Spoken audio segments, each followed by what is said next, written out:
महात्माओं ने हरि मंदिर कहा, अरे इसमें तुम हाड़ मांस के लोथड़े डालते हो, इसमें तुम शराब के कतरे डालते हो, इसमें तुम मुर्गा मुर्गी काट करके डाल रहे, इसमें तुम मांस मछली काट करके डाल रहे। अपने बनाए हुए ईंट गारे के मंदिर की तुम कद्र करोगे और परमात्मा के बनाए हुए इस मानव मंदिर को, इस हरि मंदिर को तुमने जीते जी कब्रिस्तान बना दिया तो सख्त सजा मिलेगी। अरे महात्माओं ने लिखा है कि तिल भर मच्छी खाई के कोट गऊ दे दान और काशी करवट जामरे और निश्चय नरक निदान। प्रेमी भाई बहनों, यदि तिल भर भी मच्छी खा करके फिर चाहे कोटान कोट तुम गऊओं का दान करो और काशी में जा करके मत्था रगड़ते रगड़ते अपनी पूरी जिंदगी वहां पर गुजार दो, फिर भी तुमको तुम्हारे गुनाहों की सजा मिलेगी, कोई बच नहीं सकता। क्योंकि ये कर्म भूमि है, यहां तुम जैसा कर्म करोगे वैसा फल तुमको मिलेगा। देखिए इस कर्म भूमि पर कृष्ण भगवान तक नहीं बच पाए। उस समय बाली को छिप करके बाण मारा, वही बाली कृष्ण अवतार में बहेलिया बन करके आ गया। कृष्ण भगवान के पैरों में पद्म चमकता था, हिरण की आंख समझ करके बहेलिये ने निशाना मार दिया और जब पास में आकर के देखा कृष्ण भगवान थे। अफसोस करने लगे, लेकिन कृष्ण भगवान ने उसको समझाया कि भाई इसमें तुम्हारा कोई दोष नहीं। उस समय हमने तुमको मारा, आज तुमने हमको मार दिया, हमारा तुम्हारा अदला बदला पूरा हो गया। कर्म प्रधान विश्व रच राखा, जो जस करे सो तस फल चाखा। ये कर्मों का ऐसा देश है, यहाँ तुम जैसे बीज बोगे वैसे ही फसल काटोगे। इसलिए नर नारियों, हमारी आपसे प्रार्थना है कि आप सभी लोग शाकाहारी रहिएगा। ये तरह तरह की बीमारियां जो आज के समय में फैल रही हैं, इसका मुख्य कारण एक ही है, लोगों का खान पान गंदा हो गया। अरे आप अपनी बुद्धि से विचार करिए, इंसानों के खून में जब जानवरों का खून मिल जाएगा, इंसानों के अंदर जब जानवरों के कीटाणु पहुंच जाएंगे तो न जानवरों की दवा काम में आएगी और न इंसानों की दवा काम में आएगी। तो परिणाम क्या होगा? ऐसी महामारियां फैलेंगी। अभी कोरोना जैसी महामारी आई, पूरा विश्व तबाह हो गया, लोग अपने अपने घरों में कैद हो गए, कोई किसी से मिलने को तैयार नहीं। न जाने कितने घर परिवार उजड़ गए, न जाने कितनी लाशें बह गईं, न जाने कितने बच्चे अनाथ हो गए, न जाने कितनी माताएं विधवा हो गईं। लाखों लाख रुपया लेकर के लोग अस्पतालों के चक्कर काटते रह गए, एक ऑक्सीजन का सिलेंडर नसीब नहीं हुआ। अरे कारण क्या है? कारण यही है, जब जानवरों के कीटाणु इंसान के शरीर में प्रवेश कर जाएंगे तो आने वाले समय में ऐसी महामारियां और फैलेंगी। हमारे गुरु महाराज परम संत बाबा जय गुरुदेव जी महाराज सन 70 के दशक में ये भविष्यवाणी किया करते थे, बच्चा आगे नई नई बीमारियां आएगी। पहले बीमारियों की हवा चलेगी, फिर बीमारियों की आंधी आएगी, फिर बीमारियों की सुनामी आएगी। अरे लाशें पड़ी घर घर में सड़ेंगी, बचाने वाला मिलेगा ना कोई, जमाना बदलेगा। और कहे जय गुरुदेव पुकार, जमाना बदलेगा। इसलिए नर नारियों, हमारी आपसे प्रार्थना है कि आप सभी लोग शाकाहारी रहिएगा। कोई ऐसा नशा मत करो जिससे बुद्धि तुम्हारी पागल हो जाए और घर में माँ बहन बेटी की पहचान खो दो। अरे आप अपने आप को कट्टर हिंदू मानते हो, अरे भाई हम कट्टर हिंदू हैं, हमसे बड़ा सनातनी दुनिया में कोई नहीं। हम भगवान राम को मानने वाले, हम बजरंगबली को मानने वाले, हम भगवान कृष्ण को मानने वाले, हम महात्मा बुद्ध को मानने वाले। अरे भाई आप राम को मानते हो और आप कृष्ण को मानते हो, आप महात्मा बुद्ध को मानते हो, तो उनके आदर्शों पर भी चलना सीखो। भगवान राम ने कभी नहीं कहा कि तुम मांस खाओ, या भगवान कृष्ण ने कभी नहीं कहा कि तुम शराब पियो। जितने देवी देवता अवतार हुए सभी यही कह करके गए, अहिंसा परमो धर्म। अगर हमने किसी को बनाया नहीं तो मिटाने का अधिकार हमारे पास नहीं। अरे आप इंसान हो, इंसान का काम है दया करने का, दया धर्म का मूल है। इसलिए आप जीवों पर रहम करो, रूहों पर रहम करो। सभी लोग शाकाहारी रहना और शाकाहार का प्रचार अपने अपने क्षेत्रों में बराबर आप लोग करते रहिएगा। अरे सतयुग कैसे आएगा, राम राज कैसे आएगा? राम राज कोई भाषण देने से नहीं आएगा, राम राज कोई नारा लगा देने से नहीं आएगा, राम राज कोई हिंदू मुसलमान करने से नहीं आएगा। राम राज जब आएगा जब लोगों के अंदर अच्छे विचार आएंगे। वरना राम के समय में भी रावण जैसे असुर होते थे, कृष्ण के समय में भी कंस जैसे असुर होते थे, तब भी लड़ाइयां होती थी, तब भी युद्ध हुआ करते थे। राम राज का मतलब है अच्छे विचारों का आना, और अच्छे विचार जब आएंगे जब हर इंसान मानव धर्म का पालन करेगा। अरे मानव धर्म क्या कहता है? सत्य, दया, अहिंसा, प्रेम और करुणा, यही मानव धर्म का आधार है।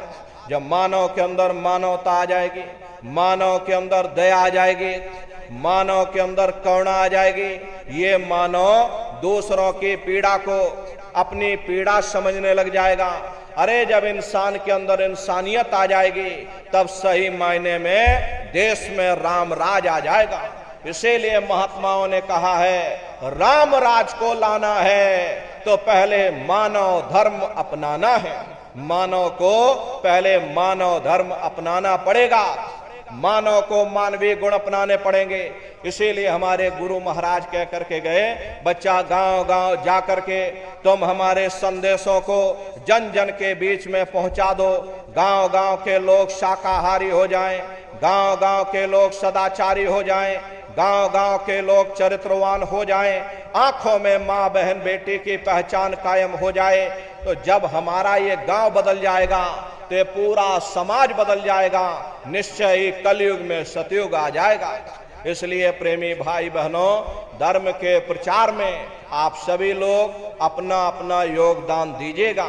देखिए हमारे गुरु महाराज को, हमारे गुरु महाराज परम संत बाबा जय गुरुदेव जी महाराज ने एक अच्छे समाज के निर्माण के लिए, चरित्रोत्थान के लिए, लोगों को शाकाहारी और सदाचारी बनाने के लिए 116 वर्ष की आयु तक अथक मेहनत और परिश्रम किया।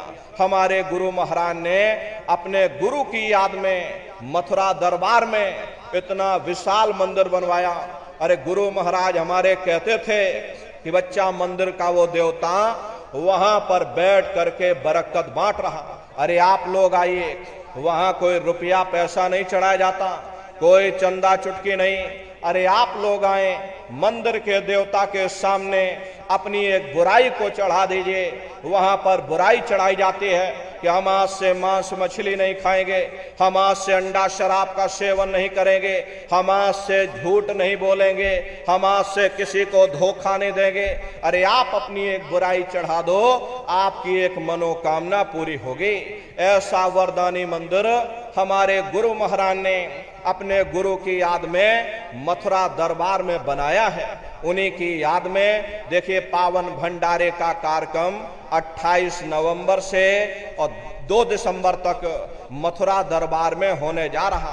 तारीख आप सभी लोग याद रखिएगा, 28 नवंबर से और 2 दिसंबर तक भंडारे का कार्यक्रम होने जा रहा। तो आप सभी प्रेमी भाई बहन भंडारे के कार्यक्रम में मथुरा दरबार में पधारिएगा। वैसे मथुरा दरबार में साल में 4 बड़े कार्यक्रम होते हैं। पहला कार्यक्रम होली के अवसर पर होता है और दूसरा कार्यक्रम हमारे गुरु महाराज के भंडारे का होता है जो कि 17 मई से और 21 मई तक पड़ता है, और तीसरा कार्यक्रम जुलाई के महीने में गुरुपूर्णिमा का होता है, और चौथा कार्यक्रम हमारे गुरु महाराज के गुरु महाराज यानी पूज्य दादा गुरु महाराज का ये भंडारे का कार्यक्रम होता है। हिंदी तिथि के अनुसार अगहन सुदी दशमी इस बार 28 नवंबर से और 2 दिसंबर तक मथुरा दरबार में होने जा रहा। तो आप सभी प्रेमी भाई बहन दरबार में पधारिएगा, दर्शन करिएगा। देखिए मथुरा दरबार में हमारे गुरु महाराज की एक छोटी सी गौशाला भी है। हमारे गुरु महाराज के पास में कुल 2 गाय थी। 2 गायों का इतना बड़ा परिवार है कि आज के समय में करीब करीब 3000 गायें हैं और 3000 के ऊपर सांड हैं। गौशाला अलग है, नंदीशाला अलग है। हमारे यहाँ किसी को बाहर नहीं भेजा जाता, क्योंकि हमारे गुरु महाराज कह करके गए, बच्चा ये मेरी प्यारी गाय है, इनको यहीं रखना, यहीं सेवा पानी करना। इसीलिए चाहे गाय हो या चाहे बैल हो, हमारे यहाँ किसी को बाहर नहीं भेजा जाता। गायों के लिए अलग से गौशाला है और सांडों के लिए अलग से नंदीशाला बनी है। उसी के बगल में अपना एक बहुत बड़ा कॉलेज है, जिसमें 2.5 से 3000 बच्चे निःशुल्क विद्याध्ययन करते हैं। कॉपी किताब, पढ़ाई लिखाई, भोजन पानी बिल्कुल निःशुल्क है। उसी के बगल में अपना एक बहुत बड़ा अस्पताल है। प्रेमी भाई बहनों, वो गुरु महाराज की कर्म भूमि है और हमारे गुरु महाराज की जन्मभूमि जिला इटावा, ग्राम खितौरा में पड़ती है। जैसा भव्य मंदिर मथुरा दरबार में बना हुआ, उसी तरह से भव्य मंदिर गुरु महाराज की जन्मभूमि पर बन करके तैयार हो चुका। तो समय निकाल करके मथुरा दरबार में आप सभी लोग पधारिएगा, अपने अपने बच्चों को भी साथ में ले करके आइएगा। हम लोग ये सोचने लगते हैं, अरे बच्चों को क्या करेंगे ले जाकर, ये बच्चे छोटे हैं, इनको घर में रहने दो, इनको पढ़ाई लिखाई करने दो। अरे पढ़ाई लिखाई जरूरी है, हम आपकी बात मानते हैं कि आज के समय में शिक्षा बहुत जरूरी है, लेकिन प्रेमी भाई बहनों, शिक्षा के साथ साथ अच्छे संस्कार भी जरूरी है। और संस्कार कोई MA BA की डिग्री कर लेने से नहीं पड़ जाते। अगर MA BA की डिग्री कर लेने से ही बच्चों के अंदर संस्कार पड़ गए होते तो हिंदुस्तान में इतने वृद्धाश्रम न खोले जाते। अरे संस्कार पढ़ेंगे महात्माओं के वचनों से, संस्कार पढ़ेंगे सत्संग के माध्यम से। ये बच्चे देश के भविष्य हैं। इन बच्चों के अंदर अच्छी शिक्षा के साथ साथ अच्छे संस्कार डालना ये समय की बहुत बड़ी मांग है। अरे आज के समय में बच्चों के अंदर संस्कारों की कमी देखी जा रही, वरना पहले के समय में अकेले माँ बाप अपने 4-4 बच्चों को पाल लेते थे, लेकिन आज के समय में वही 4-4 बच्चे, वही MA BA डिग्री और डिप्लोमा किए हुए बच्चे अपने माँ बाप को रोटी नहीं खिला पा रहे। शादी हो जाती है, घर परिवार बांट करके रख दिया, जमीन जायदाद बांट करके रख दी, चूल्हा चौका बांट करके रख दिया, यहाँ तक कि बेचारे बूढ़े माँ बाप को भी बांट करके रख दिया। 10 दिन तुम हमारे घर छोड़ दो और 10 दिन बाद ले जाओ अपने घर रोटी खिलाओ। अरे सब क्या है? ये संस्कारों की कमी है। ऐ माताओं बहनों, ये बच्चे तुम्हारी धरोहर हैं, ये बच्चे तुम्हारे जीवन की पूंजी हैं। अपनी पूंजी को संभाल करके रखिएगा। इन बच्चों को आप बचपन से तैयार करो, इनको अच्छी शिक्षा देना, इनको अच्छे संस्कार देना, इनको शाकाहारी बनाना, इनको सदाचारी बनाना, इनको चरित्रवान बनाना, और इनको भी तुम राम और कृष्ण बना दो। यही बच्चे बड़े हो करके अपने माँ बाप का नाम रोशन करेंगे, घर और समाज का नाम रोशन करेंगे। इसलिए प्रेमी भाई बहनों, अपने अपने बच्चों के साथ, इष्ट मिष्ट परिवार वालों के साथ भंडारे के कार्यक्रम में कृष्ण भगवान की नगरी मथुरा में आप सभी लोग सपरिवार सादर आमंत्रित हैं। आप लोग पधारिएगा। सुमरन, ध्यान और भजन बराबर आप लोग करते रहना।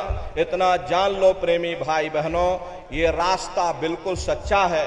आप करोगे, आपको अनुभव होगा, दिखाई भी पड़ेगा, सुनाई भी पड़ेगा। अरे तुम्हारा लोक भी बन जाएगा और तुम्हारा परलोक भी बन जाएगा। इसलिए नित्य नियम से 24 घंटे में से घंटा 2 घंटा समय निकाल करके आप सभी लोग सुमरन, ध्यान और भजन बराबर आप लोग करते रहिएगा। इसी के साथ अब हम अपनी वाणी को विराम देते हैं। देखो प्रेमी भाई बहनों, आपके जौनपुर जिले में ये 4 महीने बराबर इसी तरह से हम लोग कार्यक्रम करेंगे। लगभग 5 या 6 किलोमीटर की दूरी पर फिर आगे पड़ाव पड़ जाएगा कल फिर 12 बजे वहां पर कार्यक्रम होगा। न्याय पंचायत स्तर पर कुल 122 कार्यक्रम आपके जौनपुर जिले में प्रस्तावित है। तो प्रेमी भाई बहनों, जो लोग सत्संग में नहीं आ पाए, अपने घर परिवार, इष्ट मिष्ट परिवार वाले, अड़ोस पड़ोस वाले, आगे 5 किलोमीटर पर फिर कार्यक्रम होगा। तो जो भी आप लोगों को मौका मिले, अपने अपने नात रिश्तेदारों को आगे सत्संग के लिए भेजिएगा। इसी तरह से बराबर ये सघन कार्यक्रम जौनपुर जिले में करीब करीब 122 दिन का ये होगा। तो आप प्रेमी भाई बहन इसमें सहयोग करिएगा। और प्रेमी भाई बहनों, आप लोग यहाँ पर पधारे, इसके लिए आप सभी प्रेमी भाई बहनों को बहुत बहुत साधुवाद है। सबका जीवन मंगलमय हो। इन्हीं शुभकामनाओं के साथ अब हम अपनी वाणी को विराम देते हैं। बोलो जय।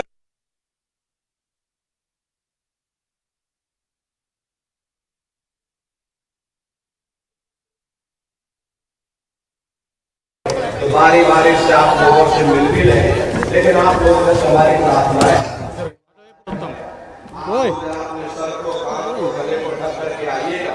प्रेमी भाई बहनों, सिंगल लाइन लगा करके आइएगा। कोई किसी के कंधे पर, गले पर हाथ नहीं रखेंगे। अपना बचाव, अपनी सुरक्षा आप लोग रखिए। अपने सिर को, कान को, गले को बिल्कुल ढक करके आप लोग आइएगा। तो सबसे पहले माताएं बहनें आएंगी, उसके बाद भाई लोग आएंगे, और फिर प्रेमी भाई बहनों सत्संग का प्रसाद लेकर के तब आप लोग अपने अपने घरों की तरफ पहुंचिएगा। अब आप सभी लोग खड़े हो जाइए। सभी लोग खड़े होकर के मालिक के पावन नाम का सभी प्रेमी भाई बहन प्रेम से उच्चारण करिए। बोलो जय।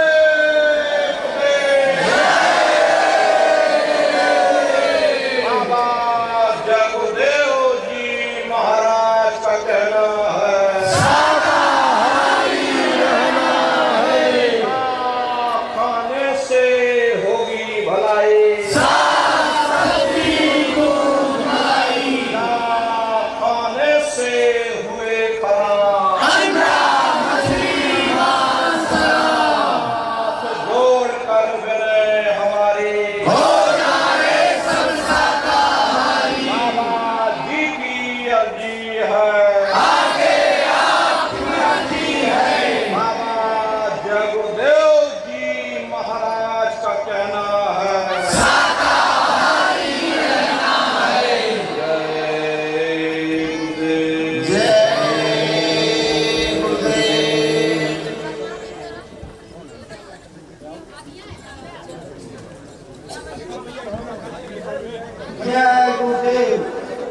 भाई बहनों, आप पूज्य महाराज जी, आप सब लोगों से मिलने के लिए मंच के नीचे आ रहे हैं। भाई लोग को